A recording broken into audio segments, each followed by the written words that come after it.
හොඳයි අපි කෙලින්ම කතාවට බහිමු. ගොදුරක් Tamanගේ දැලට කොටු කරගන්නා මකුළුවෙකුගේ උපක්‍රමයට සමාන කළ හැකි ඉතා සූක්ෂම ලෙස ව්‍යාපාරිකයාගේ සියලු තොරතුරු නිරීක්ෂණය කරමින් ඔහුට පැන යාමට ඉඩක් නොතබන බව මේ හඬපටයෙන් පිළිඹුවේ. මම සාමාන්‍යයෙන් මේ දකුණු පළාත දැන් රන් එක දෙන්නේ මම්මල්ලි යම් මුදලක් ගන්නවා ඔයගොල්ලන්ගෙන්. මොකද මිරිස්සේ තියෙන හොටෙල් ටිකේ ඉඳලා දික්වැල්ල දක්වා හාංගම ඉඳලා දික්වැල්ල දක්වා මල්ලි සියලුම තැන් මම ආවරණය කරලා තියෙන්නේ මේ වෙනකොට. ඔයා දකින්න නැතිනේ මල්ලි තෝරතුල දකින්න නැති වෙලිගම සභාපති මරපනඩුවේ ඉන්නේ මම රුවන්වැලිය කතා කරන්නේ. හරිද? පැහැදිලිනේ? මේකට මල්ලි මට දැන් ඔයගොල්ලන්ගෙන් මම මෙච්චර කාලෙකට ඔයගොල්ලන්ගෙන් කතා කරලා කප්පන් ඉල්ලලා නැහැනේ මල්ලි. නෑනේ මම ඔයගොල්ලන්ට අවස්ථාවක් දෙනවා. ඔයගොල්ලන්ගේ ෂොප් කීපයක් තියෙනවා. ඒ වෙලාව ළමයි කීප දෙනෙක් වැඩ කරනවා. මම ඔයගොල්ලන්ට කිසිම විදිහක බලපෑමක් කළා නෑ මල්ලි. මේ දකුණු පළාතේ පාතාලේ තවත් ගොඩක් කට්ටිය ඉන්නවා. හරිද? මගේ කෙනෙක් කියනකොට ඒ කවුරුවත් අත තියන්නේ නැහැ ඕගොල්ලන්ට මල්ලි. මම ඔය ආයන්නේ නැතන් ඔයාලා ගෙදර කට්ටිය හැම ඉස්තරයක්ම මම දෙන්නම් කිය මේ මවුලක් නැහැ මල්ලි. වීඩියෝස් එක්කුණත් මම දෙන්නම් මල්ලි. මොකද වැඩි කරන සභාව ඇතුළට ගිහිල්ලා වෙඩි තියෝපුවාට මේ සභාපති මැරෙන්න ඔයාලා කියන්නේ මම ලොකු තරක් නෙමෙයි මල්ලි. පැහැදිලිනේ? මේ මල්ලි මිල්ස් ඉන්න ලොකුම හෝටල් කාර්යයක් ඉඳලාම ලක්ෂ 15 20 ගෙවුවා. මම ඔයගොල්ලන්ගෙන් ලොකුවට බලාපොරොත්තු වෙන්නේ නැහැ. මොකද උඹලා කැවිලි කඩනේ මල්ලි කරන්නේ. පැහැදිලිද? රයිට්. මෙන්න මේ account එකට මල්ලි දැන් වෙලාව 1:07යි. පැහැදිලිද? කොහොමද ඔයාලට දෙන්න පුළුවන් කියන කොට ඉස්සෙල්ලා කියන්නකෝ බලන්න. මේ ටික යතේ ලොකු සල්ලියක් නැහැ. කොහොමද තේන මල්ලි කියන්නකෝ. දැනට නැහැනේ එච්චර නැහැනේ. හරි කොච්චරද කරන්න පුළුවන් කියන්නකෝ කියලා කියන්නකෝ මල්ලි. අංගා වැඩි වෙලා ගන්න. රයිට් කියන්නකෝ. බලලා ඒ මොකක් කරන්න නම්බරේ දාලා තියෙනවද එහෙම? දැන් වෙලාව 1:08යි. රයිට්.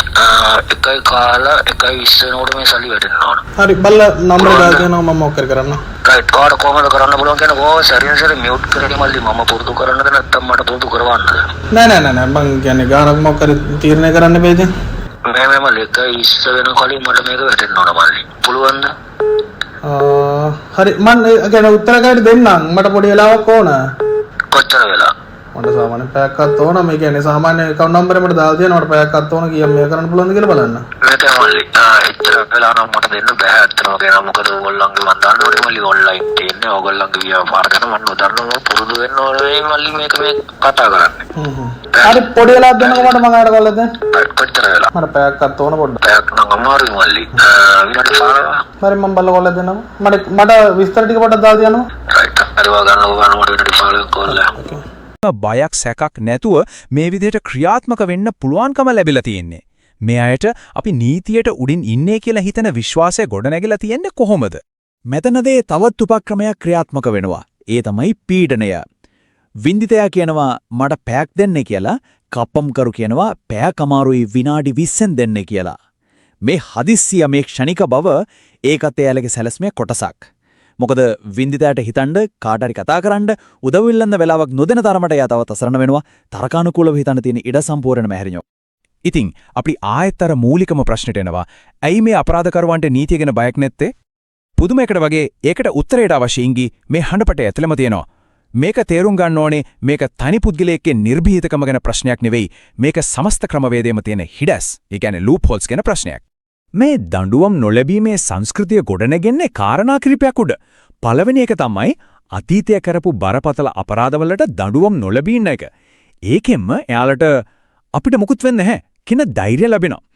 දෙවෙනි කාරණය වින්දිතයාගේ හැම විස්තරයක්ම පවුලේ අය යන එන ටැං මේ හැමදේම දන්නවා කියන්නේ මේක විදේශයක ඉඳන් මෙහෙවන කෙනෙක් වුණත් එයාට මෙහි තොරතුරු සපයන සහාය දෙන ශක්තිමත් දේශීය ජාලයක් තියෙනවා කියන එකට හොඳම සාක්ෂියක්. ඊළඟට වින්දිතයන්ව මේ තරම් බය කරාම එයාලා නිහඬ වෙනවා. සාක්ෂි දෙන්න ඉදිරිපත් වෙන්නේ නැහැ. එතකොට නීතිය ක්‍රියාත්මක කරන්න බාධා ඇති වෙනවා. අන්තිම සහ සමහරට වැදගත්ම කාරණේ තමයි මේ ඇමතුම් එන්නේ පිට රටවල ඉඳන් වීම. එතකොට අපේ රටේ නීතියට මේ අයව අල්ලගන්න එක තාක්ෂණිකවත් නීතිමය වශයෙන්ුත් ගොඩක් අමාරු වෙනවා. අන්න ওই හිඩැස් ඔක්කොම එකතු වුණාම තමයි මේ අප නීතියට ඉහළින් කියන භයානක විශ්වාසය එයාලා ගොඩනගාගන්නේ. ඉතින් අවසාන වශයෙන් මේ සම්පූර්ණ හඬපටය අපි ඉස්සරහා ඉතුරු කරන්නේ හරිම බරපතල ප්‍රශ්නයක්. මේක තවදුරටත් තනි ව්‍යාපාරිකයෙකුගේ ප්‍රශ්නයක් නෙවෙයි. නීතියේ තියෙන හිඩැස්, ජාත්‍යන්තර මට්ටමේ අපරාධ ජාල සහ ඒවට උදව් කරන දේශීය සහායකින් මේ ඔක්කොම එකතු වෙලා නිර්මාණය කරපු මේ ක්‍රමවේදය හමුවේ සාමාන්‍ය පුරවැසියාට ඇතරම ආරක්ෂාවක් තියෙනවද? භීතිය රජයන මෙවැනි සමාජයක යුක්තිය කියන දේ කවදා හරි ඉටු වෙන්නේ කොහොමද? මේක ඇත්තරම අපි හැමෝම මුහුණ දෙන බරපතල අභියෝගයක්.